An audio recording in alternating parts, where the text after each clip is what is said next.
സിനിമയിൽ ഒരു ശക്തി കേന്ദ്രവുമില്ല, പവർ ഗ്രൂപ്പില്ല എന്ന് നിഷേധിക്കുകയാണ് മമ്മൂട്ടി. അങ്ങനെ ഒന്നിന് നിലനിൽക്കാൻ പറ്റുന്ന രംഗമല്ല സിനിമ. ആദ്യം തന്നെ ഒരു കാര്യം പറയാം. ഇന്നലെ മനോരമ ന്യൂസ് ഒരു പോസ്റ്റ് ഇട്ടിട്ടുണ്ടായിരുന്നു ഇൻസ്റ്റാഗ്രാമിലും ഫേസ്ബുക്കിലും ഒക്കെ. ആ പോസ്റ്റ് ഇങ്ങനെയായിരുന്നു: ഉന്നതനെതിരെ മുൻ നായികയുടെ വെളിപ്പെടുത്തൽ, ബിഗ് ബ്രേക്കിംഗ് എന്നും പറഞ്ഞായിരുന്നു. അതായത് ഇന്ന് രാവിലെ 7 മണിക്ക് ഏകദേശം അത് പുറത്താക്കും എന്നൊക്കെ ആയിരുന്നു പറഞ്ഞിരുന്നത്. ഇപ്പോൾ ഇവർ നൈസായിട്ട് ആ സാധനം അങ്ങ് മുക്കിയിട്ടുണ്ട്. ഈ ഒരു പോസ്റ്റർ ഇപ്പോഴും അവിടെ കിടപ്പുണ്ട്. ഇന്ന് ഇതിന് പകരം അവർ കൊണ്ടുവന്ന ന്യൂസ്, ഇന്നലെ ഏറ്റവും കൂടുതൽ ചർച്ചയായ വിഷയമായിരുന്നു ചാർമിളയുടെ കേസ്. ആ കാര്യം തന്നെ അവർ ഇന്ന് 7 മണിക്ക് അത് തന്നെ വീണ്ടും എടുത്ത് റിപ്പീറ്റ് ചെയ്ത് സംസാരിച്ചു. അതായത് ശരിക്കും പറഞ്ഞാൽ ഇതിനകത്ത് ആരായിരുന്നോ പ്രതികരിക്കാനായിട്ട് ഇരുന്ന വ്യക്തി അവരെ അങ്ങനെ നൈസായിട്ട് അങ്ങ് മാറ്റിയിട്ടുണ്ട്. എന്താ, ഒന്നെങ്കിൽ അവർ സ്വമേധയായിട്ട് അവർ ഒഴിഞ്ഞു മാറിയിട്ടുണ്ട്, അല്ലെങ്കിൽ ന്യൂസ് ചാനലിൻ്റെ അടുത്ത് ഈ ഒരു കേസ് എടുക്കണ്ട എന്ന് പറഞ്ഞു. എന്തായാലും അറിഞ്ഞിടത്തോളം അത്യാവശ്യം നല്ല സീരിയസ് ആയിട്ടുള്ള ഒരു പ്രശ്നം തന്നെയായിരുന്നു. എന്തായാലും ഈ ഒരു വിഷയത്തെ ചൊല്ലിയിട്ട് നല്ല രീതിയിൽ ട്രോള് വരുന്നുണ്ട്. എന്തായാലും നമുക്ക് ഓരോ ട്രോളുകൾ നമുക്കൊന്ന് കണ്ടു നോക്കാം. ആദ്യം തന്നെ മിസ്റ്റർ ട്രോളിന്റെ പേജിനകത്ത് പുള്ളിക്കാരൻ ഒരു കാര്യം പറയുന്നുണ്ട്. ഞങ്ങൾ ഇന്നലെ രാത്രി തിരുവനന്തപുരത്തോട്ട് വന്നുകൊണ്ടിരിക്കുകയാണ്, അതിനൊരു പരിപാടി ഉള്ളതുകൊണ്ട്. അവിടെ ഞാൻ ഉറങ്ങിയില്ല. രാവിലെ 7 മണിക്ക് ഒരു എക്സ്ക്ലൂസീവ് ന്യൂസ് ഉണ്ട് ഇടാന്നൊക്കെ പറഞ്ഞ് ഇന്നലെ 12 മണിക്ക് ഇട്ട അതേ ന്യൂസ് തന്നെ എടുത്തിട്ട് ഈ റൺ ബേബി റണ്ണിനകത്ത് സീനില്ലേ, ഞാൻ അടുത്ത സ്റ്റോറി ഇട്ട് കാണിക്കാവേ. അതേപോലെ മനോരമ ഇന്നലെ ഇട്ട അതേ ന്യൂസ് തന്നെ എടുത്തിട്ട് രാവിലെ എടുത്തിട്ടേക്കുക എക്സ്ക്ലൂസീവ് എന്ന് പറഞ്ഞിട്ട്. എന്തുവാടി ആൾക്കാരെ പറ്റിക്കുന്നത്? എനിക്കൊക്കെ എന്ത് സുഖം ഇതിന് കിട്ടുന്നത്? ഉറക്കം പോലും കിട്ടുന്നില്ല. പോയി സന്തോഷമായില്ലേ? ഇനിയിപ്പോൾ ബാക്കിയുള്ളവരുടെ കയ്യിൽ നിന്ന് ബുക്ക് ചെയ്യാൻ മേടിക്കില്ല. വലിയ മാസ് ബീജ് ഒക്കെ ആയിട്ട് സ്റ്റോറി ഇട്ടാ 7 മണിക്ക് എന്തോ തീകത്തും. എൻ്റെ പൊന്നെ, ഇന്നലെ രാത്രി അല്ല ഇന്നലെ വെളുപ്പിന് ഇവരിട്ട അതേ ന്യൂസ് തന്നെ രാവിലെ ക്ലിപ്പ് വെയിറ്റ് കിട്ടാൻ വേണ്ടി ഉന്നതർക്കെതിരെ നടി എന്നൊക്കെ പറഞ്ഞ് ഒന്നും കൂടെ ഇട്ടേ. ഇതായിരുന്നു സംഭവം. എന്തായാലും ഭയങ്കര ബിൽഡപ്പ് ഒക്കെ കൊടുത്തിട്ട് ഇട്ടിട്ടൊരു സാധനമായിരുന്നു. എന്തായാലും അത് വെറുതെ ഇട്ട ഒരു കാര്യമല്ല. എന്തോ ഇതിന്റെ പിന്നിൽ ഒരു കളി നടന്നിട്ടുണ്ട്. ഇതിനെ പറ്റിയിട്ട് അപ്പോൾ ആരും ചർച്ച ചെയ്യുന്നില്ല. എന്തായാലും നിങ്ങളുടെ മാധ്യമധർമ്മം എന്ന് പറയുന്ന ഒരു ഭയങ്കര സംഭവം തന്നെ കേട്ടോ.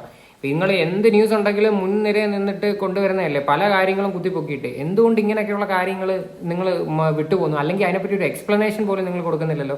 അതിന്റെ താഴെയൊക്കെ അത്യാവശ്യം നല്ല രീതിയിൽ ആൾക്കാർ ഓരോന്ന് പറഞ്ഞു തുടങ്ങിയിട്ടുണ്ട്. അതിനകത്ത് 1-2 കമന്റ്സ് ഞാൻ വയ്ക്കാം. പണം കിട്ടിയപ്പോൾ ഇവനൊക്കെ മാധ്യമധർമ്മം മറന്നുപോയി, എക്സ്ക്ലൂസീവ് ഉണ്ടെന്നും പറഞ്ഞ് ആൾക്കാരെ പറ്റിച്ചിട്ട് അവസാനം പണം വാങ്ങി ആ വാർത്ത മുക്കി. ഒരുപാട് കമന്റ്സുകൾ വരുന്നുണ്ട്. ആ പോസ്റ്റിന്റെ താഴെ പോയി നോക്കിയാൽ മതി, ഇൻസ്റ്റാഗ്രാമിലൊക്കെ നിങ്ങൾക്ക് കിട്ടും.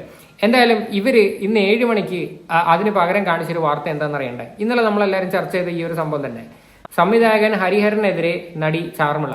ഈ ഒരു സാധനമായിട്ടാണ് ഇവർ വന്നത്. എന്തായാലും നമുക്ക് ആദ്യം തന്നെ ചാർമിളയുടെ കാര്യം എന്താണെന്നൊന്ന് കേട്ടു നോക്കാം. സിനിമയിലെ തലമുതിർന്ന സംവിധായകൻ ഹരിഹരനെതിരെ ഗൗരവതരമായ വെളിപ്പെടുത്തലുമായി നടി ചാർമിള. സംവിധായകൻ ഹരിഹരൻ അഡ്ജസ്റ്റ്മെന്റിനെ ചോദിച്ചു എന്നുള്ളതാണ് നടി ചാർമിള മനോരമ ന്യൂസിനോട് വ്യക്തമാക്കിയത്. തന്റെ സുഹൃത്തായ നടൻ വിഷ്ണുവിനോടാണ് താൻ അഡ്ജസ്റ്റ് ചെയ്യുമോ എന്ന് ചോദിച്ചത്.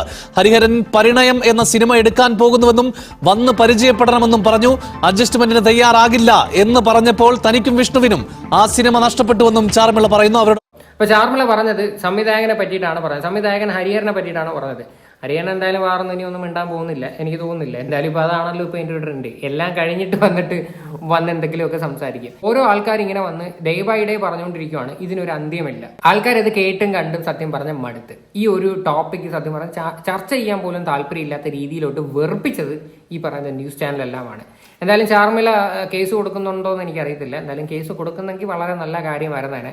ഇതിപ്പം ഓരോരുത്തരായിട്ട് വീണ്ടും ഇങ്ങനെ വരാതെ നിങ്ങളെല്ലാവരും കൂടെ ഒന്നെങ്കിൽ എവിടെങ്കിലും കൂടി ആലോചിച്ച് ചേർന്നിട്ട് ഒന്നെങ്കിൽ നിങ്ങളെല്ലാവരും കൂടെ പോയി പെറ്റീഷൻ കൊടുക്കുക. ഇതിപ്പോൾ ഓരോ ദിവസവും ഇതിങ്ങനെ വന്നുകൊണ്ടിരുന്നിട്ട് ഇത് എവിടെ ചെന്ന് അവസാനിക്കാതെന്ന് മനസ്സിലാവുന്നില്ല. ചാർമിളയൊക്കെ പണ്ട് ഫിലിമിലൊക്കെ അത്യാവശ്യം നല്ല രീതിയിൽ ആക്റ്റീവായിട്ട് നിന്നതാണ്. പിന്നെ ഒരു സുപ്രഭാതി ചാർമിള പെട്ടെന്ന് എങ്ങോട്ട് പോയെന്ന് ആർക്കും അറിയാത്ത രീതിയിലോട്ട് പോയി. പിന്നെ ചെറിയ വേറെ ഏതെങ്കിലുമൊക്കെ പടത്തിലൊക്കെ ഉണ്ടായിരുന്നു. എന്തായാലും ഇപ്പം ചാർമിള ഈ ഇത്രയും കാര്യങ്ങൾ വന്ന് പറഞ്ഞത് തന്നെ വലിയ കാര്യം. പക്ഷേ ചാർമിള ഇനിയും പേര് വെളിപ്പെടുത്താത്ത ഒരുപാട് ആൾക്കാരുണ്ട് കേട്ടോ. ചാർമിള ഏകദേശം 10-28 പേര് മോശമായിട്ടൊക്കെ പെരുമാറിയിട്ടുണ്ടെന്നുള്ള രീതി പറയുന്നുണ്ട്. അതിനകത്ത് മലയാളികൾ ഒരുപാട് പേരുണ്ട്. പക്ഷെ അവരുടെ പേര് പറയാൻ താല്പര്യമില്ലെന്നും പറയുന്നു. എന്തുകൊണ്ട് പേര് പറയുന്നില്ല? ഇനി നിങ്ങൾക്ക് പേര് പറയാൻ ഇതിൽ കൂടുതലായിട്ട് ഒരു ചാൻസ് ഇനി കിട്ടത്തില്ല. ഇനി ഈ വിഷയങ്ങളെല്ലാം കഴിഞ്ഞിട്ട് നിങ്ങൾ എന്തെങ്കിലും പറഞ്ഞ് വന്നു കഴിഞ്ഞാൽ പോലും ആരും മൈൻഡ് ചെയ്യാനും പോകുന്നില്ല. ചാർമിളയുടെ ഫ്രണ്ട് വിഷ്ണുവിന് എന്താണ് പറയാനുള്ളതെന്ന് കൂടെ നമുക്ക് കണ്ടുനോക്കാം. വിവരം അതിനെക്കുറിച്ച് പറയാമോ? എന്തായിരുന്നു അന്ന് സംഭവിച്ചതെന്ന്? അത് മൂപ്പരൊരു പടം ചെയ്യുന്നുണ്ടായിരുന്നു. അപ്പോൾ ആ പടത്തിനകത്ത് ഹീറോയിനായിട്ട് ഈ കുട്ടി വേണമെന്ന് പറഞ്ഞിട്ട് എനിക്ക് ഞങ്ങൾ അടുത്തൊരു ഫ്രണ്ട്സ് ആയതുകൊണ്ട് വരാൻ പറഞ്ഞു. അപ്പോൾ ഞാൻ ആളോട് വന്ന് പോയി കാണണം, സാറിന് ഇതുപോലെ പടത്തിലൊരു ഹീറോയിനെ നോക്കുന്നുണ്ടെന്ന് പറഞ്ഞിട്ട് പോയി കണ്ടു. ആൾ ഓക്കെയാണ്, ക്യാരക്ടറിന് ഓക്കെയാണെന്ന് പറഞ്ഞു. അപ്പോൾ അതിന് ശേഷം പുള്ളി എന്നെ തനിച്ച് വിളിച്ചിട്ട് പറഞ്ഞു അതുപോലെ ഇന്ന ആളോട് ഇങ്ങനെ പറയണം, എന്നോട് ചില അഡ്ജസ്റ്റ്മെൻറ്റ്സിന് അവർ തയ്യാറാവണം എന്ന് പറഞ്ഞു. ഹരിഹരന് വേണ്ടി തന്നെയാണോ അങ്ങനെ ഒരു അഡ്ജസ്റ്റ്മെന്റിന് വായി തന്നെ ഞാൻ കേട്ടത്. മൂപ്പര് തന്നെ എന്നെ ഫോൺ വിളിച്ച് എന്നോട് നേരിട്ട് പറയുന്നു കാര്യങ്ങളത്.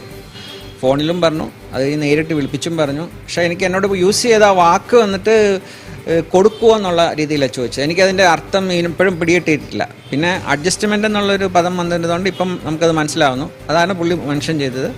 അത് അവളോട് ഞാൻ ചാർമിള എന്ന് പറഞ്ഞ ആക്ട്രസിനോട് ഞാൻ കൺവിൻസ് ചെയ്യുമ്പം പുള്ളിക്കാരി അത് പറ്റത്തില്ല എന്ന് പറഞ്ഞു എന്നോട്. കൊടുക്കുമോ എന്ന് ഉദ്ദേശിച്ചത് എന്താണെന്ന് നിങ്ങൾക്ക് പിടികിട്ടിക്കാണല്ലോ. ഇവനെയൊക്കെ സത്യം പറഞ്ഞുകൊണ്ടല്ലോ എന്താണ് വേണ്ടത്. നമ്മുടെ ഈ മലയാളം ഫിലിം ഇൻഡസ്ട്രി ഉണ്ടല്ലോ, ഇവർ ഇങ്ങനെയുള്ള കുറച്ച് ആൾക്കാർ കാരണം ആ ഒരു ഇൻഡസ്ട്രി നശിപ്പിക്കാനായിട്ടുള്ളൊരു പരിപാടിയാണ്. ഇനിയും വലിയ വലിയ അലിഗേഷൻസ് പൊങ്ങി വന്നു കഴിഞ്ഞാൽ ഒരു പക്ഷേ ഈ ആൾക്കാർ തന്നെ ഈ പടത്തോടൊക്കെയുള്ള എന്ത് പറയണ്ടേ ആ ഒരു ഇതങ്ങ് പോവും. ആ ഒരു മൂവി കാണാൻ പോലും പിന്നെ പോകാൻ മടിക്കും. അതിന് ഭയങ്കര നെഗറ്റിവിറ്റിയാണ് ഉണ്ടായിരിക്കുന്നത്. ഇനി നിങ്ങളൊന്ന് ആലോചിക്കുക, ഏതെങ്കിലും ഈ പറയുന്ന നടന്മാരുടെ പടം വന്നു കഴിഞ്ഞാൽ അതിൻ്റെ താഴെ ഫുള്ള് തെറിവിളിയായിരിക്കും. പ്രത്യേകിച്ച് സോഷ്യൽ മീഡിയയിൽ ഒരു പോസ്റ്റർ കൊണ്ടുവന്നിട്ട് കഴിഞ്ഞാൽ ആ രീതിയിലോട്ടായി കഴിഞ്ഞ്. ഇപ്പം ജയസൂര്യയൊക്കെ വെച്ചിട്ട് എനിക്ക് തോന്നുന്നു എത്ര കോടികളാണ്ട് മുടക്കിയിട്ട് ആ കത്തനാരെന്ന് പറയുന്നൊരു മൂവി എടുക്കുന്നത്. ജയസൂര്യക്കൊക്കെ എന്തുമാത്രം പ്രശ്നങ്ങൾ ഇപ്പം ബാധിച്ചിട്ടുണ്ടെന്നറിയോ? കാര്യം ഇവരായിട്ട് തന്നെ വരുത്തി വെച്ചൊരു കാര്യമായിട്ടാണ് തോന്നുന്നത്. ഇനി എന്തായാലും അത് കോടതി തെളിയിക്കട്ടെ, അതാണ് നല്ലത്. ഇന്നെന്തായാലും ജയസൂര്യ ഒരു എക്സ്പ്ലനേഷൻ ആയിട്ട് വന്നിട്ടുണ്ട്. അത് മാത്രമല്ല മമ്മൂട്ടിയും പ്രതികരിച്ചിട്ടുണ്ട് കേട്ടോ. ഇത്രയും ദിവസം മമ്മൂട്ടി മിണ്ടാതിരുന്നിട്ട് മമ്മൂട്ടി എന്ന് പ്രതികരിച്ചത് വലിയൊരു കാര്യം തന്നെ. എന്തായാലും ആദ്യം ജയസൂര്യയുടെ പ്രതികരണം ഒന്ന് കണ്ടുനോക്കാം. കാരണങ്ങളാൽ അമേരിക്കയിലാണ് താൻ. ആ സമയത്താണ് 2 വ്യാജ ആരോപണങ്ങൾ തനിക്കെതിരെ ഉണ്ടാകുന്നത്. അത് തന്നെയും കുടുംബത്തെയും വേദനയിലാക്കിയെന്നും ജയസൂര്യ. ഇവിടുത്തെ ജോലികൾ കഴിഞ്ഞ ഉടൻ ഞാൻ തിരിച്ചെത്തും. നിരപരാധിത്വം തെളിയാനുള്ള നിയമ പോരാട്ടം തുടരും. നമ്മുടെ നീതിന്യായ വ്യവസ്ഥയിൽ ഞാൻ പൂർണ്ണമായും വിശ്വസിക്കുന്നു. പീഡനം പോലെ തന്നെ വേദനാജനകമാണ് പീഡന ആരോപണം നേരിടേണ്ടി വരുന്നതും. പാപം ചെയ്യാത്തവർ കല്ലെറിയട്ടെ, പാപികളുടെ നേരെ മാത്രമെന്ന് ജയസൂര്യ ഫേസ്ബുക്കിൽ കുറിക്കുന്നു. ജയസൂര്യ പറയുന്നത് എന്തോ പേഴ്സണൽ റീസൺസ് വെച്ചിട്ടൊക്കെയാണ്. എനിക്ക് തോന്നുന്നില്ല ജയസൂര്യ നൈസായിട്ട് മാറി നിന്നതായിട്ടാണ് ഫീൽ ചെയ്യുന്നത്. കാര്യം നാട്ടിൽ നിന്ന് കഴിഞ്ഞാൽ കേസും വഴക്കും അറസ്റ്റും ഒക്കെ വന്നു കഴിഞ്ഞാൽ പിന്നെ അതിനെക്കാട്ടും വലിയ നാണക്കേടാവും. മാറി നിന്നിട്ട് മുൻകൂർ ജാമ്യത്തിന് അപേക്ഷിച്ച് അത് കിട്ടിക്കഴിഞ്ഞാൽ നാട്ടിൽ വരും. അതായിരിക്കും ചെയ്യാൻ പോണത്, അല്ല വേറെ കാര്യമൊന്നുമില്ല. അല്ലാതെ ഇനി ജയസൂര്യ പേഴ്സണൽ റീസൺസ് വെച്ചിട്ട് അമേരിക്കയിലോട്ട് പോയി മാറി എന്നൊക്കെ പറയുന്നത് അത് മനസ്സിലാക്കാൻ ഒത്തിരി ബുദ്ധിമുട്ടാണ്. എന്തായാലും ജയസൂര്യയുടെ കാര്യങ്ങളിൽ സത്യമുണ്ടെങ്കിൽ അത് തെളിയട്ടെ. ജയസൂര്യ പറയുന്നുണ്ട് പാപികളെ എന്തോ കല്ലെറിയില്ലെന്ന് എന്തൊക്കെ പറയുന്നുണ്ട്. എന്തായാലും നിലവിൽ എന്തായാലും 2 കേസാണ് ജയസൂര്യക്കെതിരെ കൊടുത്തിരിക്കുന്നത്. ആദ്യം ആ സോണി എന്ന് പറയുന്ന ഒരു നടി ഒന്ന് കൊടുത്തു. രണ്ടാമത് മിന്നു മുനീർ എന്ന് പറയുന്ന നടി. എന്തായാലും തൂത്തുവാരി കേസുകളുടെ ബഹളം തന്നെ. ഇപ്പം അത് മാത്രമല്ല, സിദ്ദിഖിനെതിരെ ഏറ്റവും ഭയങ്കര ഒരു തെളിവെന്ന് പറയുന്നത് ആ നടി കറക്റ്റായിട്ട് ഹോട്ടൽ റൂം നമ്പർ വരെ പറഞ്ഞു കൊടുത്ത് പോലീസുകാരത് കാണിച്ചിട്ടുണ്ട്. പോലീസുകാരത് വെരിഫൈ ചെയ്ത് ആ ഒരു ഹോട്ടലിൽ സിദ്ദിഖ് താമസിച്ചിട്ടുണ്ടായിരുന്നുവെന്നും ആ ഒരു റൂമിൽ തന്നെയായിരുന്നു സ്റ്റേ ചെയ്തതെന്നും 100% ഉറപ്പാക്കിയിട്ടുണ്ട്. അപ്പോൾ അവർ പറയുന്നതിനകത്തൊന്നും ഒരു കള്ളമായിട്ട് ഒരിക്കലും ഫീൽ ചെയ്യാൻ പറ്റത്തില്ല. സിദ്ദിഖിൻ്റെയൊക്കെ കാര്യത്തിൽ ഭയങ്കര ഗുരുതര ആരോപണമാണ്. സിദ്ദിഖൊക്കെ ഇത് എപ്പം ക്ലിയർ ചെയ്യുമെന്നോ ഇതൊക്കെ. എന്തായാലും മമ്മൂട്ടിയുടെ പ്രതികരണം നമുക്കൊന്ന് കാണാം. സമൂഹത്തിന്റെ പരിച്ഛേദം തന്നെയാണ് സിനിമ. സമൂഹത്തിലെ എല്ലാ തിന്മകളും സിനിമയിലുണ്ട്. സിനിമാ മേഖല സമൂഹം സൂക്ഷ്മമായി ശ്രദ്ധിക്കുന്ന ഒന്നാണ്. അതുകൊണ്ട് തന്നെ അവിടെ സംഭവിക്കുന്ന ചെറുതും വലുതുമായ എല്ലാ കാര്യങ്ങൾക്കും വലിയ ചർച്ച വഴിവെക്കും. ഈ രംഗത്ത് അനഭിലഷണീയമായതൊന്നും സംഭവിക്കാതിരിക്കാൻ സിനിമാ പ്രവർത്തകർ ശ്രദ്ധിക്കേണ്ടതും ജാഗരൂകരാകേണ്ടതുമാണ്. ഒരിക്കലും സംഭവിക്കാൻ പാടില്ലാത്ത ചിലത് സംഭവിച്ചതിനെ തുടർന്ന് സിനിമാ മേഖലയെക്കുറിച്ച് പഠിച്ച് റിപ്പോർട്ട് തയ്യാറാക്കി പരിഹാരങ്ങൾ നിർദ്ദേശിക്കാനും നടപടികൾ ശുപാർശ ചെയ്യാനും സർക്കാർ രൂപീകരിച്ചതാണ് ഹേമ കമ്മിറ്റി. ആ റിപ്പോർട്ടിൽ പറഞ്ഞിരിക്കുന്ന നിർദ്ദേശങ്ങളും പരിഹാരങ്ങളും സർവാത്മന സ്വാഗതം ചെയ്യുകയും പിന്തുണയ്ക്കുകയും ചെയ്യുന്നുവെന്ന മമ്മൂട്ടിയുടെ പ്രതികരണം. അവ നടപ്പാക്കാൻ സിനിമാ മേഖലയിലെ എല്ലാ കൂട്ടായ്മകളും വേർതിരിവുകളില്ലാതെ കൈകോർത്തു നിൽക്കേണ്ട സമയം ആണ് ഇത് എന്ന ആഹ്വാനം. ഇപ്പോൾ ഉയർന്നു വന്ന പരാതികളിൽ മേൽ പോലീസ് അന്വേഷണം ശക്തമായി മുന്നോട്ടു പോകുന്നു. ജസ്റ്റിസ് ഹേമ കമ്മിറ്റി റിപ്പോർട്ടിലെ പൂർണ്ണരൂപം കോടതിയുടെ മുന്നിലുണ്ട്. പോലീസ് സത്യസന്ധമായി അന്വേഷിക്കട്ടെ, ശിക്ഷാവിധികൾ കോടതി തീരുമാനിക്കട്ടെ. സിനിമയിൽ ഒരു ശക്തി കേന്ദ്രവുമില്ല, പവർ ഗ്രൂപ്പില്ല എന്ന് നിഷേധിക്കുകയാണ് മമ്മൂട്ടി.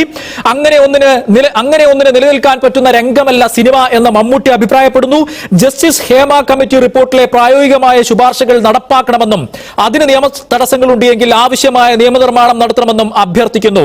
ആത്യന്തികമായി സിനിമ നിലനിൽക്കണം എന്നാണ് മമ്മൂട്ടിയുടെ പ്രതികരണം. മമ്മൂട്ടി ഇതിനകത്ത് പറഞ്ഞേക്കുന്ന ഏറ്റവും വലിയൊരു പോയിന്റ് ഉണ്ടോ, പവർ ഗ്രൂപ്പ് എന്ന് പറയുന്നത് സാധനമില്ലെന്ന്. ഇന്നലെ മോഹൻലാലും ഇതേ കാര്യം തന്നെയാണ് പറഞ്ഞത്. പവർ ഗ്രൂപ്പ് എന്ന് പറയുന്ന ഒരു സംഭവത്തെ പറ്റിയിട്ട് മോഹൻലാലിനും അറിയത്തില്ല എന്ന്. എന്തായാലും ഇവരുടെ 2 പേരുടെയും ഭാഗത്തു നിന്ന് അത് വ്യക്തമായിട്ട് തന്നിട്ടുണ്ട്. പക്ഷേ വേറെ ആൾക്കാർ പറയുന്നത് മമ്മൂട്ടിയും ഈ പറയുന്ന മോഹൻലാലും ഒക്കെയാണ് പവർ ഗ്രൂപ്പ് എന്നാണ് ആൾക്കാരെല്ലാവരും പകുതിയും പറയുന്നത്. പക്ഷേ ഇവർ തന്നെ അത് നിഷേധിക്കുകയാണ്. അങ്ങനെ ഒരു സംഭവമേ ഇല്ല എന്നും അതിനെപ്പറ്റി അവർക്ക് അറിയത്തുമില്ല എന്ന്. ഹേമ കമ്മിറ്റി റിപ്പോർട്ടിന് പുറത്ത് വന്നു കഴിഞ്ഞാൽ ഈ പറയുന്നതെല്ലാം സത്യമാണോ ഇല്ലയോ നമുക്ക് മനസ്സിലാക്കാൻ പറ്റത്തുള്ളൂ. എന്തായാലും ഈ പറയുന്ന ന്യൂസ് ചാനൽസിന് ഭയങ്കര കോൾ അടിച്ചിരിക്കുവാണ്. അവർ അത്യാവശ്യം നല്ല രീതിയിൽ പല വിഷയങ്ങളും മുതലെടുക്കുന്നുണ്ട്. മുതലെടുക്കുന്നതിൻ്റെ കൂട്ടത്തിൽ തന്നെ ഇതുപോലെ ഓരോ ആൾക്കാരെ പറ്റിയിട്ട് വെളിപ്പെടുത്തലുണ്ട് അതുണ്ടെന്നും പറഞ്ഞിട്ട് നൈസായിട്ട് വീഡിയോ മുക്കുന്ന പരിപാടിയും അതിൻ്റെ കൂടെ ശരിയുള്ള ഏർപ്പാടല്ല. കാര്യം അതും ജനങ്ങളെ പറ്റിക്കുന്ന പരിപാടിയാണ്. അതും കൂടി ഒന്ന് മനസ്സിലാക്കി കഴിഞ്ഞാൽ നന്നായിരിക്കും. എന്തായാലും ഇതിനെയൊക്കെ പറ്റിയിട്ടുള്ള നിങ്ങളുടെയൊക്കെ അഭിപ്രായങ്ങൾ എന്താണെന്ന് വെച്ചാൽ നിങ്ങൾ തീർച്ചയായിട്ടും കമൻറ്റ് ചെയ്യുക.